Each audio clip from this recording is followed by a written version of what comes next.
ये चर्चा जो हमने प्रारंभ किया था उसी को आगे बढ़ाते हुए चलते हैं हम।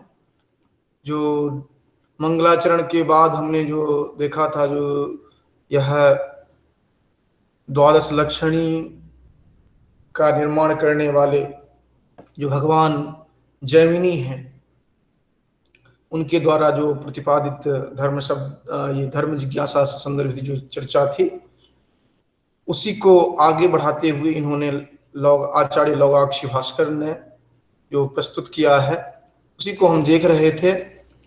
और यहाँ पर अतः पद की चर्चा हमने की थी, अथ पद की चर्चा की थी, परम कारुणिक भगवान क्यों कहा गया इस संदर्भ में चर्चा की थी, इसका क्या उद्देश्य है, उन्होंने द्वादश लक्षणी ग्रंथ जो निर्माण किया था उसका क्या उद्देश्य था, इन सब की हमने चर्चा कर ली थी।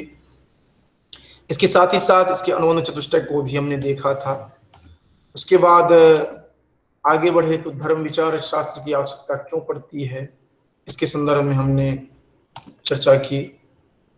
इसके बाद धर्म का लक्षण जो बताया जाता है, जो कि वेद प्रतिपाद्य प्रयोजनवदर्थो धर्म, इसमें प्रयोजनवत क्यों कहा गया है, धर्म क्यों कहा गया, अर्थ क्यों कहा गया है, सब हम देखते हैं। जो यहाँ पर बताया गया था, जो कि प्रयोजने अतिव्याप्ति वारणाय प्रयोजनवत इति भोजनादो अतिव्याप्ति वारणाय वेद प्रतिपाद्य है इति अनर्थ फलकत्वाद अनर्थभूते शीनादो अतिव्याप्ति वारणाय अर्थ इति, ये हमने देख लिया था।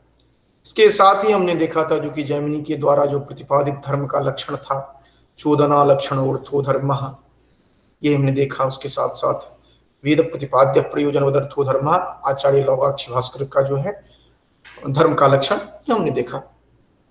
इसके साथ साथ हमने देखने का प्रयास किया था क्या दोनों में विरोध है क्या, क्योंकि वहां पर वो कहते हैं चोदना लक्षण अर्थो धर्म, धर्म का लक्षण अलग बता रहे हैं, ग्रंथकार बता रहे हैं वेद प्रतिपाद्य प्रयोजनवदर्थो धर्म, तो क्या इन दोनों में अंतर है?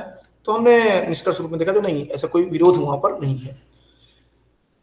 क्यों, कैसे विरोध नहीं है? तो कहा गया जो कि वहां पर जो टर्म दिया गया है चोदना लक्षण अर्थो धर्म, वह पद संपूर्ण वेद का वाचक है, केवल हम विधि भाग को नहीं लेते हैं।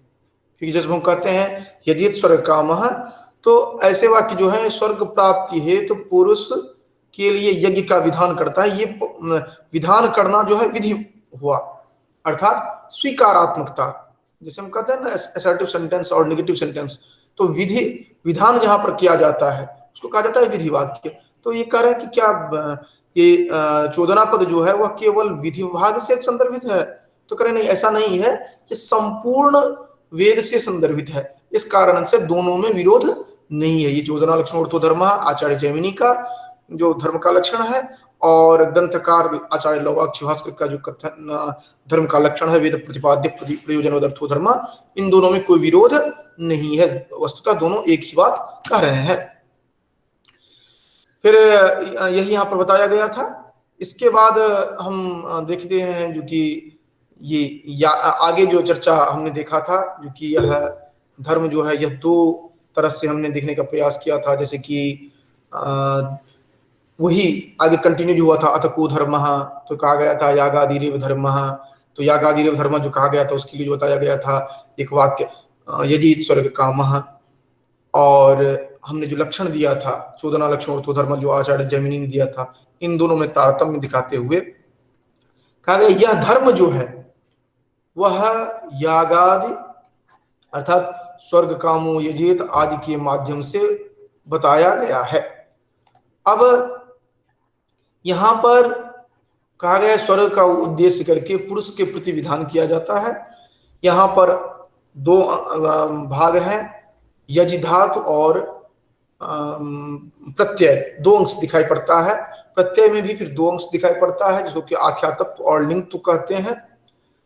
इसके बाद आख्या तत्व जो है वो 10 लकारों से संदर्भित है, क्योंकि लिंगत्व जो है वह लिंग से संदर्भित ही है। ये हमने यहाँ पर इस तरह से देखा था, यजेत स्वर्गकामा, यजेत में यज धातु और तब प्रत्यय। ये प्रत्यय जो है यह दो अंश में हम देखते हैं, जो कि आख्या तत्व और लिंग तत्व देखते हैं। उसके बाद यह आख्या तत्व जो है या तिंगत्व जो है वह 10 लकारों में हमें दिखता है, जो कि लट लिट लुट लिट लेट लोट, और इधर लंग लिंग लुंग लिंग और लिंग, ये टोटल जो 10 लकार हैं, ये 10 लकारों में दिखता है, जबकि लिंग जो है केवल लिंग में दिखाई पड़ता है। उसके बाद हमें इसे इस तरह भी हमने देखने का प्रयास किया था, यज याग, ये धातु अर्थ को बताता है। इधर आख्या तत्व जो है यह भावना को बताएगा, ये शाब्दी भावना आर्थी भावना का भी बाइफर्केशन है, वहां पर हम देखेंगे उनको कैसे बताया गया है। ये देख रहे हैं हम, जो कि ये आख्या तत्व जो अंश जो है यह और लिंगत्व, ये दोनों ही समग्र रूप से भावना को बताते हैं। आगे चल करके हम देखते हैं जो भावना दो प्रकार के हैं, शाब्दी भावना और आर्थी भावना, और ये हम आगे चल करके देखेंगे। यहाँ पर ये आख्या तत्व जो है यह आर्थी भावना को दर्शाएगा, और लिंगत्व जो है वह शाब्दी भावना को दर्शाएगा। कैसे दर्शाएगा, वहां पर क्या क्या प्रक्रिया होती है, शाब्दी भावना क्या है, भावना क्या है, इन सबको हम अभी देख रहे हैं यहाँ पर। तो यहाँ पर हम देख रहे थे शाब्दी भावना और आर्थी भावना। ये भावना जो है ये दो प्रकार की है। मोटे तौर पर आप समझेंगे भावना क्या है, यहाँ पर व्यापार विशेष है। अब व्यापार विशेष जो है वह दोनों ही संबद्ध है, आख्या तत्व से लिंगत्व से। अब व्यापार विशेष कैसे है इसको हम समझाने का प्रयास करते हैं। तो भावना दो प्रकार की है, शाब्दी भावना और आर्थी भावना। यही बात यहाँ पर कही गई है, उभाभ्याम अपि अंशाभ्याम, उभाभ्याम, ये प नहीं होगा, म होगा, उभाभ्याम अपि अंशाभ्याम भावना एव उच्यते। भावना नाम भवितुर्भवनानुकूलो भावयितुर्व्यापार विशेषः सा द्विधा शाब्दी भावना आर्थी भावना चेति। इसके बाद अब भावना को थोड़ा देखने का प्रयास करिए। भवितुर्भवनानुकूलो भावयितुर्व्यापार विशेषः। अब उदाहरण देखिए, जैसे उदाहरण हमने कहा, एक लौकिक वाक्य का उदाहरण बताया। कोई आचार्य कह रहा है देवदत्तः ओदनम पचति, तो भविता जो है या देवदत्तः ओदनम पच अगर करेंगे, या देवदत्तः ओदनम पचति, यहां पर क्या होगा, भवितु, भविता किसको कहेंगे, उत्पाद्यमानस्य, जो उत्पन्न होने वाला होगा, जैसे कि ओदन भात, इसको कहा जाएगा भविता। इसमें थोड़ा सा ध्यान रखेंगे, हम लोग कंफ्यूज करते हैं, जो कि भविता हम मान लेते हैं जो कार्य कर रहा है। तो यहाँ पर स्पष्ट रूप से उन्होंने इसका लक्षण दिया है, जो कि उत्पद्यमानस्य, भविता का अभिप्राय दिया है उत्पद्यमानस्य अर्थात ओदनस्य, ठीक है। भवन कहा गया है उत्पत्ति, जो वह कार्य संपूर्ति को प्राप्त होती है, उसको कहा गया है उत्पत्ति। तो भवितुः भवनानुकूलो, जिस तरह से वह कार्य अपने संपूर्ति को प्राप्त हो, इसको कहा गया है भवनानुकूल, ठीक। यहां पर अनुकूल का अर्थ आगे चल करके भी हम देखेंगे, उसका अर्थ जनक होता है, अर्थात उसके उत्पत्ति को जो ये करने वाला हो, अर्थात उसका जो जनक हो, वह जो कार्य संपूर्ति को प्राप्त होगा उसका जो जनक हो, अर्थात उत्पद्यमान जो है ओदन, उसके उत्पत्ति का जो जनक है, इसको कहा जाएगा भवतुर्भवनानुकूलो। फिर भावयितुर, भावयिता कहा जाएगा, भावयिता कहें या भावक कहें या प्रयोक्ता कहें या प्रयोजक कहें, ये सब टर्म आपको यहाँ पर मिलता है। ये अलग अलग टर्म हैं, ये सभी मिलते हैं आपको। भावयिता कहिए, भावक कहिए, प्रयोजक कहिए, प्रयोक्ता कहिए, ये सभी टर्म मिलते हैं किनके लिए, जो प्रेरित करता है उसके लिए। तो भवितुर्भवनानुकूलो भावयितुर्व्यापार विशेषः भावना, भावना नाम भवितुर्भवनानुकूलो भावयितुर्व्यापार विशेषः। अब इसके बाद हम देखते हैं, ये दो प्रकार का है, शाब्दी भावना और आर्थी भावना। अब शाब्दी भावना को देखते हैं, तो शाब्दी भावना के लिए कहा गया है पुरुष प्रवृत्ति अनुकूलो भावयितुर्व्यापार विशेषः। अनुकूल का अर्थ यहाँ पर जनक लिया गया है, ये ध्यान रखेंगे। पुरुष प्रवृत्ति अनुकूलो, पुरुष प्रवृत्ति के अनुकूल, पुरुष प्रवृत्ति का जो जनक है उससे संदर्भित जो व्यापार होगा। भावयितुर, भावयिता आप समझ चुके हैं, भावयिता, भावक, प्रयोक्ता, ये जो प्रेरित कर रहा है उसके लिए किया जाएगा। तब जैसे उदाहरण के लिए कहा गया, आचार्य कहता है देवदत्तः आचार्यः वदति देवदत्तः गाम आनय, देवदत्तः, इसको अगर हम यहाँ पर नोट ऑफ एक्सक्लेमेशन लगाते हैं तब समझ में आएगा। देवदत्तः गाम आनय, आचार्य कह रहा है देवदत्तः गाम आनय। अगर ये इस तरह का सेंटेंस होता है, आचार्य कह रहा है कि देवदत्तः गाम आनय,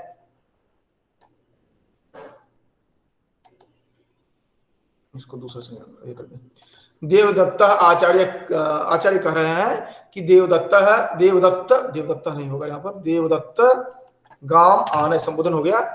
तो यहाँ पर भावयिता कौन हो गया? आचार्य, जो निर्देश दे रहे हैं। उसके बाद ये जब निर्देश सुनता है देवदत्त, तो उसे समझ में आता है कि मत प्रवृत्ति अनुकूल व्यापारवान अयम, मेरे प्रवृत्ति के अनुकूल व्यापार वाला यह है, मेरे प्रवृत्ति के अनुकूल व्यापार वाला यह है। यहाँ पर अनुकूल का अर्थ अनुकूल होगा, यहाँ पर जनक नहीं लेंगे। मेरे प्रवृत्ति के अनुकूल व्यापार वाला यह है, अर्थात यह आचार्य है। यहाँ पर ये 3 स्टेजेस होते हैं, ये ध्यान रखेंगे। पहली बात होगी जो कि इच्छा या अभिप्राय होगा, किसका? तो आचार्य का।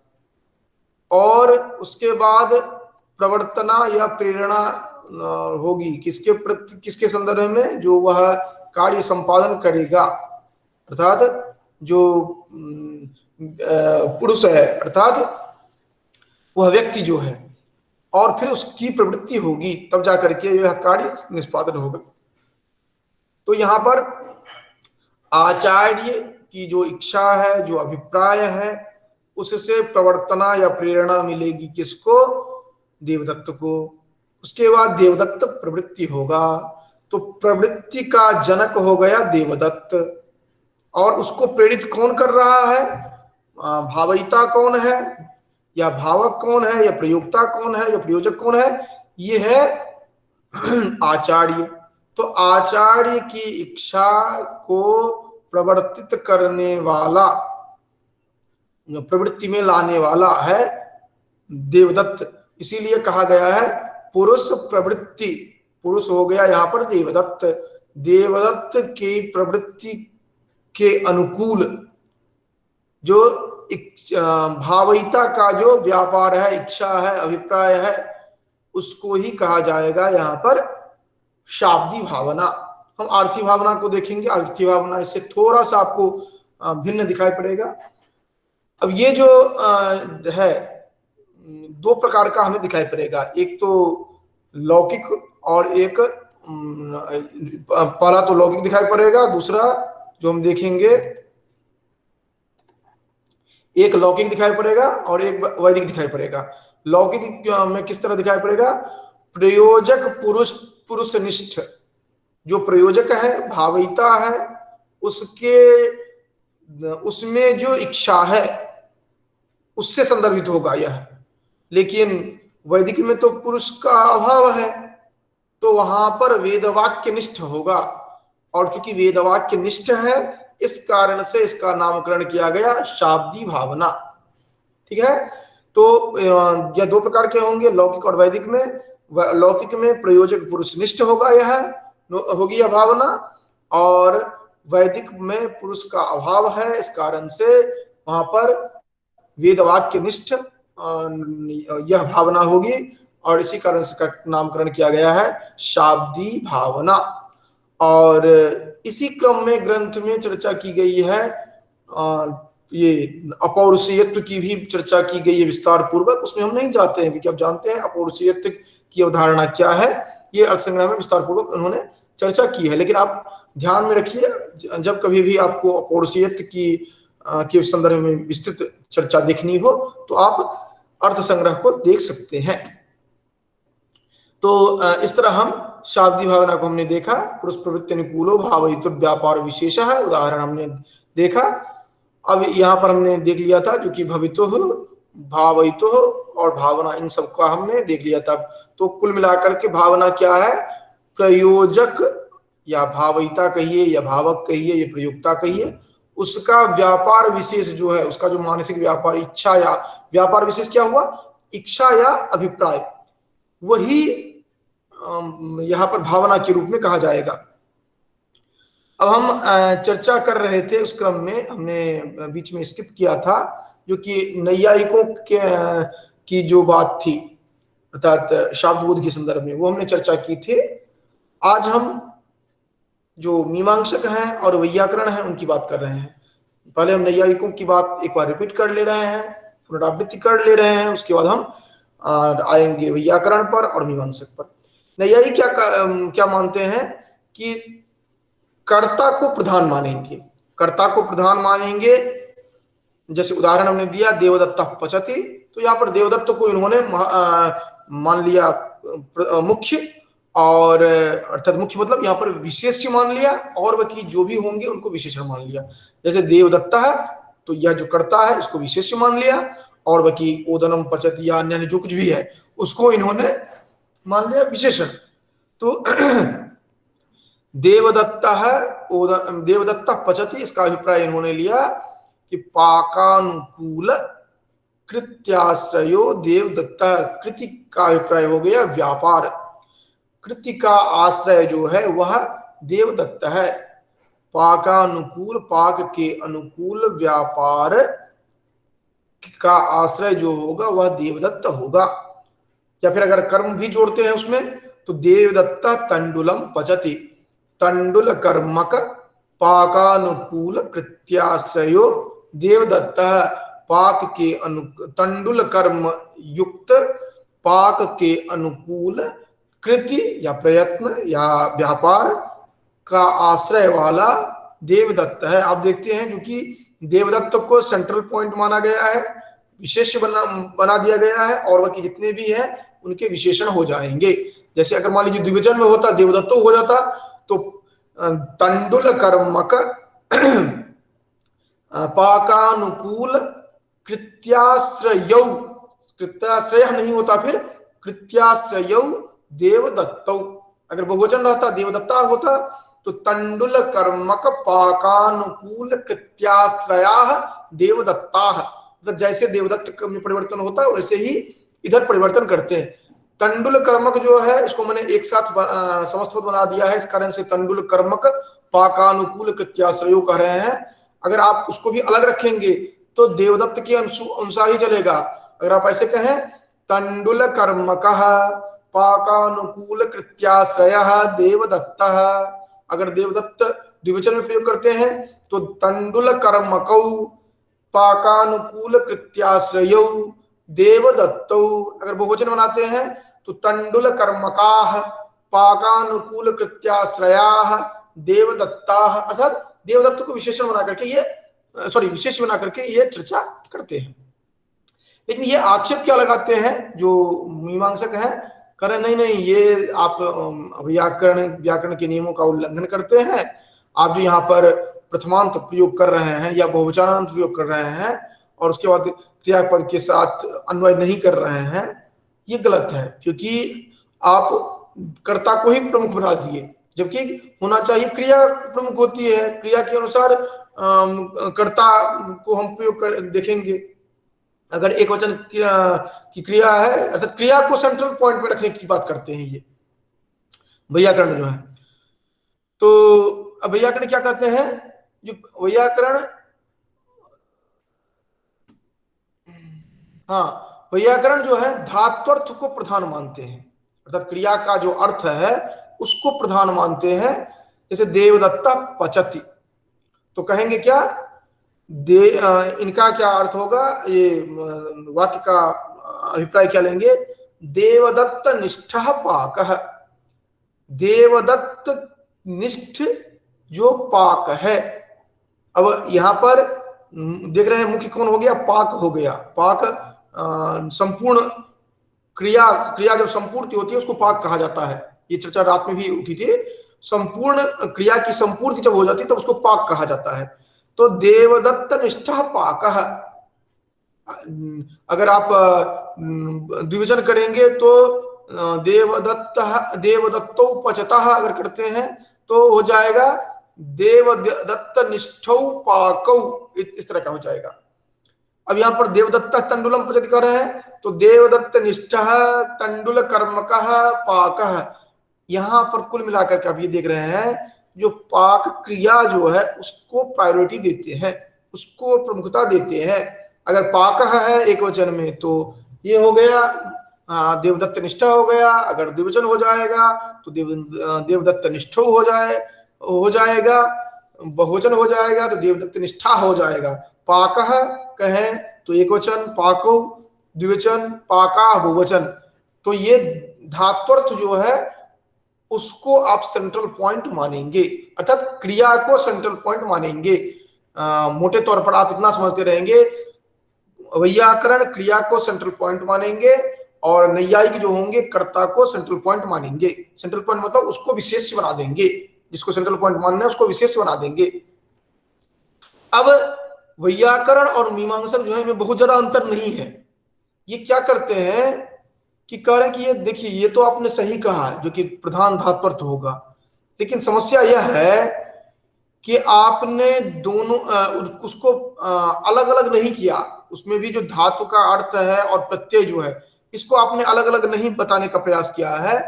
वस्तुतः यहाँ पर प्रधान, यहाँ पर धात्वर्थ नहीं होगा, प्रधान हो जाएगा प्रत्ययार्थ। ये कहते हैं जो कि वहां पर भी दो महत्वपूर्ण बातें हैं। एक तो है धात्वर्थ है और धात्वर्थ में भी दो पार्ट हो जा रहा है, उसके साथ साथ प्रत्यय भी है उनके साथ जुड़े हुए, अर्थात प्रकृति और प्रत्यय दो जुड़े हुए हैं। धात्वर्थ में भी, धातु में भी दो चीज है। जब पचति आप कह रहे हैं तो पचति में भी दो चीज है, पच धातु और तिंग प्रत्यय। तो आप दोनों को बाइफरकेट करिए आप, तो कह रहे हैं पच प्रकृति हो गए वहां पर और कृत ती जो है वो प्रत्यय है, और इसी ती को यहाँ पर कृति या भावयति के रूप में मानते हैं, जो कि भावना से संबद्ध इसी को करते हैं ये। तो कह रहे हैं यहाँ पर जो कि मुख्य जो होगा यहाँ पर प्रत्ययार्थ हो जाएगा। और जब कहते हैं पचति, इसका अभिप्राय है पाकम करोति, ओदनम पचति तो पाकेन ओदनम करोति या पाकेन ओदनम भावयति, ये अर्थ लेंगे। तो कुल मिलाकर के हो गया नैयायिक जो होंगे वो कर्ता को महत्व देंगे, वैयाकरण धात्वर्थ या क्रिया को महत्व देंगे, और मीमांसक वैयाकरणों का ही मत मानेंगे, लेकिन कहेंगे नहीं नहीं उसमें दो पार्ट जो है ना उनमें भी दूसरा जो प्रत्यय पार्ट है, प्रत्ययार्थ जो है उसको आप महत्व दीजिए, क्योंकि उसी से तो वह प्रेरित होगा ना, प्रत्ययार्थ से ही तो प्रेरित होगा कार्य करने वाला, तो और उसी से अंतर पड़ेगा। तो इस कारण से ये जो महत्व देते हैं प्रत्ययार्थ को देते हैं। तो कुल मिलाकर के नैयायिक जो है वह कर्ता को प्रधान मानते हैं, वैयाकरण धात्वर्थ को प्रधान मानते हैं, और मीमांसक प्रत्ययार्थ को प्रधान मानते हैं। यही कारण है कि जब हम कहते हैं जो कि यजेत पद की बात करते हैं, अब यहां पर देखिए ये जो दिया गया है यहां पर जो दो पार्ट करते हैं ये इस पर जो फोकस कर रहे हैं, भावना पर ही चर्चा पूर्णतः ये कर रहे हैं, उसका अभिप्राय यही है जो कि इनकी जो प्रक्रिया है वह प्रत्ययार्थ से ही संबद्ध है। ये जो व्याकरण होते वो पूरा यजेत की बात करते, लेकिन ये पूरा यजेत की बात ना करके ये केवल आख्यातत्व और लिंगत्व अंश जो है, लिंगत्व अंश जो है अर्थात भावना जो है इसी से संदर्भित बात करते हैं ये।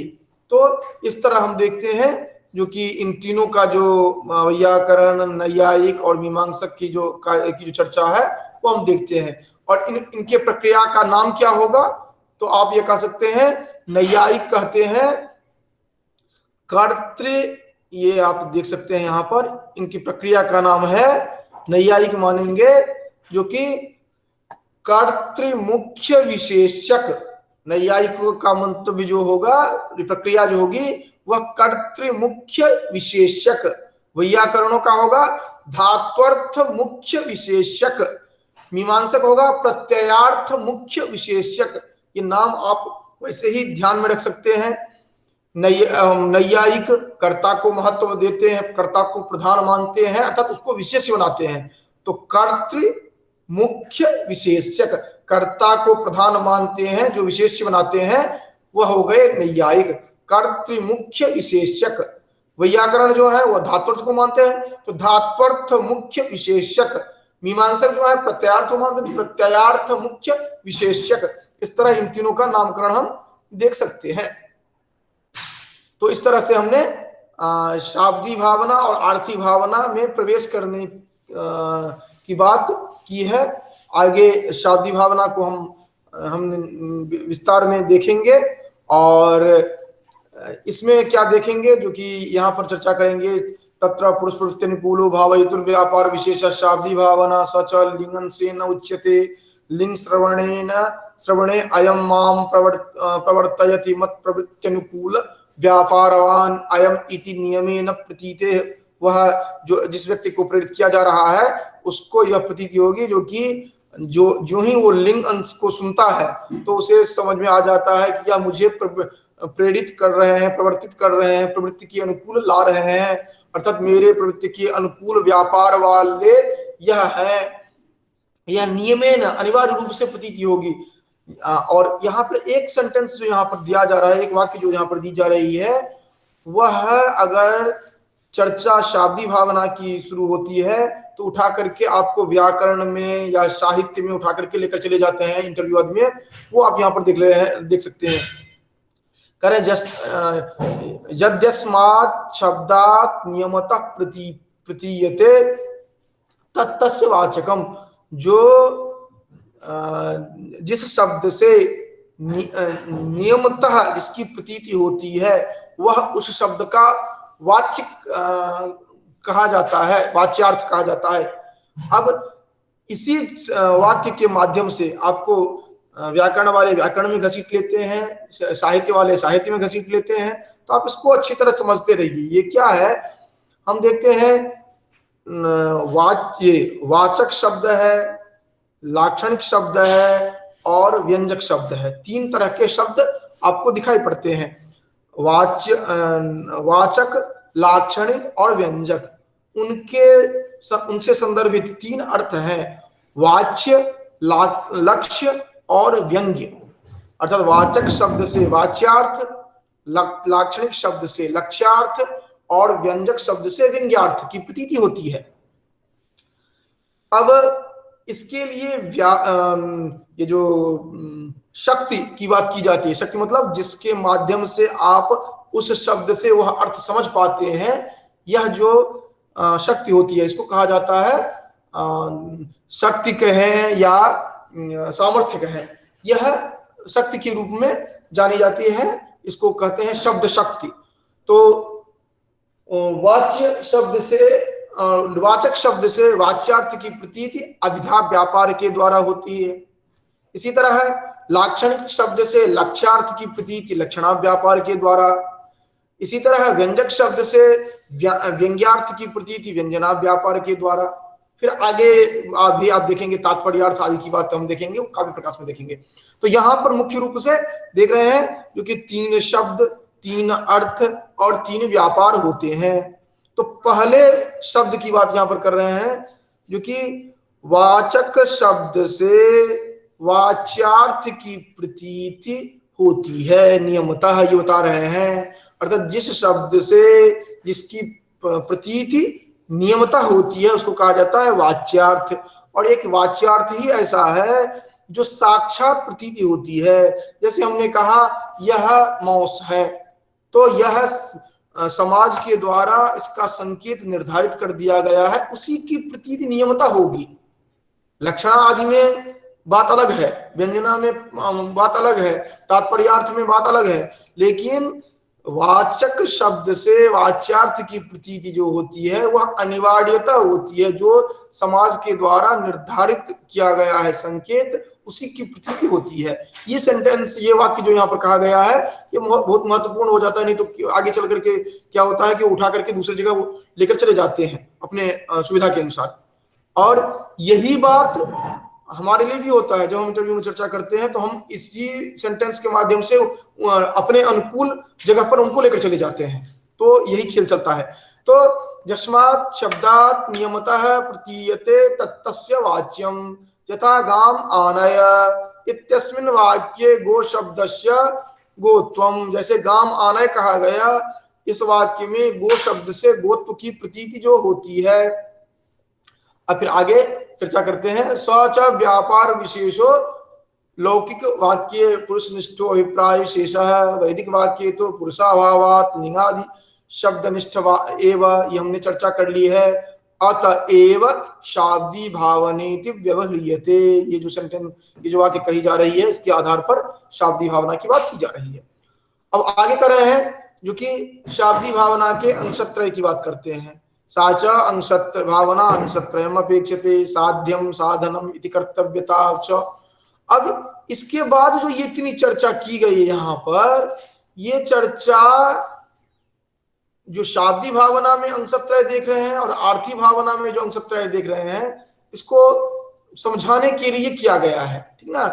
तो इस पर हम विस्तृत चर्चा नहीं करते हैं, हम केवल ये देख रहे हैं जो कि यहाँ पर क्या कर रहे हैं, जो कि इसमें जो समझ में आता है, जो कि अयम माम प्रवर्तयति माम प्रवृत्ति अनुकूल व्यापारवान, ये जो कहा गया है, गाम आनय ये स्वर काम, ये दो उदाहरण जो दिया गया है लौकिक में पुरुषनिष्ठ का और गाम आनय का उदाहरण दिया गया है, और वैदिक जो है यहाँ पर यजित स्वर काम, ये पुरुषाभावात लिंगादि शब्देन पुरुष ये शब्दनिष्ठो अभिप्राय है, ये उदाहरण जो दिया गया है ये हमने देख लिया। इसके बाद अंशत्रय में किम भावयेत, केन भावयेत और कथम भावयेत, ये तीन जो हम देखते हैं, इसको यहाँ पर इन्होंने समझाया। किम भावयेत याग करणक स्वर्ग कर्म प्रवृत्ति रूपाम आर्थी भावनाम भावयेत, शाब्दी भावना में किम भावयेत को ऐसे हम योजित करते हैं। इसके बाद केन भावयेत में लिंगादि ज्ञानेन भावयेत, कथम भावयेत कर्म प्राशस्त्य विशिष्टेन लिंगादि ज्ञानेन भावयेत, ये इसी बात को यहाँ पर जो विस्तार पूर्वक जो चर्चा कर रहे हैं, इसी बात को समझा रहे हैं, जो कि शाब्दी भावना और आर्थी भावना में किम भावयेत केन भावयेत कथम भावयेत, जो साध्य साधन और इति कर्तव्यता है, इसको समझाने के लिए इन्होंने चर्चा की है। ठीक, इसके बाद हम आगे जो